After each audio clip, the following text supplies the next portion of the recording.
Buonasera e ben ritrovati con l'informazione flash di New Sicilia, i principali titoli del pomeriggio. Durante l'interrogatorio di garanzia, Stefano Argentino ha confessato di aver ucciso la collega di università Sara Campanella di 22 anni. A riferirlo è stato il legale del giovane che non ha specificato il motivo che lo avrebbe spinto ad aggredire la ragazza. L'avvocato ha poi comunicato di aver rinunciato al suo incarico.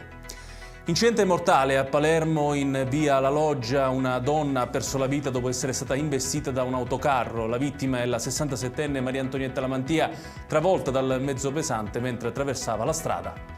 Non c'è nessun abuso della regione siciliana riguardo gli arruolamenti dei circa 17.000 forestali stagionali. Questo quanto comunicato dalla Commissione europea al Dipartimento per gli Affari Europei della Presidenza del Consiglio dei Ministri in merito alla procedura di infrazione sul lavoro a tempo determinato.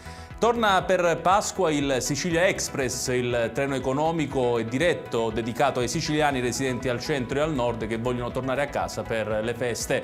Complessivamente sono oltre 1.000 i posti disponibili. L'iniziativa era stata lanciata in occasione delle feste natalizie registrando il sold out. E chiudiamo con il meteo. Per la giornata di domani primi sprazzi di reale primavera in Sicilia. Grazie ad una corrente di alta pressione che insisterà sulla regione, i cieli saranno infatti sereni o poco nuvolosi su tutta l'isola. Leggero incremento anche delle temperature nei valori massimi. Ed è tutto per questa edizione. Tutti i dettagli su queste notizie li trovate come sempre sul nostro sito www.newsicilia.it. Grazie per averci seguito e buon proseguimento di serata.